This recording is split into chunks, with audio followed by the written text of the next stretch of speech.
Ang dating veteran PBA player at gayon na rin ang dating team captain ng Gilas Pilipinas na si Coach Jimmy Alapag ay gumagawa na nga ngayon ng pangalan sa Amerika, partikular na sa kanyang pinagtatrabahuhan na NBA.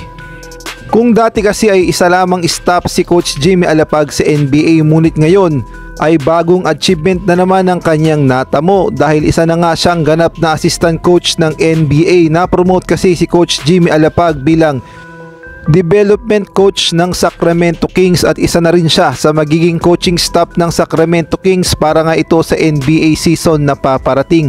Malaking achievement nga ito para sa isang Pilipino dahil hindi nga biro ang makapasok sa NBA tapos magiging coaching staff ka pa. Kaya naman napakalaking achievement talaga ang ginawa ni Coach Jimmy Alapag.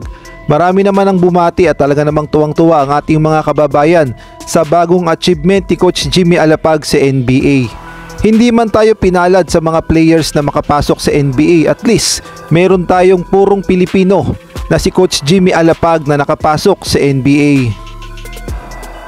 Sa ibang balita naman, hindi namang mapigilang maipagkumpara ni Sir Al Francis Chua si Justin Brownlee kay Jordan Clarkson. Kahit nga merong kinahaharap na problema ngayon si Justin Brownlee dahil alam naman natin na bumagsak nga siya sa ginawang drug test sa China, ngunit tiwalang tiwala pa rin si Sir Al Francis Chua dito nga kay Justin Brownlee.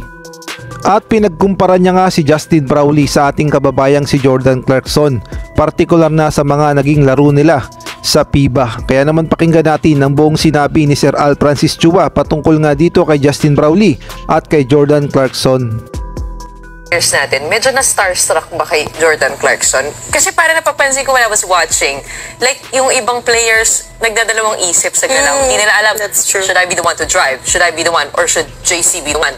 I mean, like, the level of comfortability playing with Justin Brownlee and Jordan Clarkson. Honest opinion? Yes. They don't know each other. The guys from Japan, hindi naman niya kilala yung iba eh. Like Pogo is there, Scottie Thompson, hindi na alam yung laro ni Scottie, hindi alam.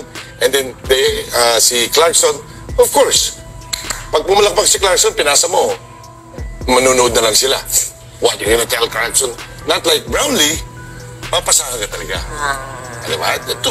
Clarkson is so good, NBA player. Pero si Justin is a good player, yung teammate niya napapagaling niya. Because he shares the ball.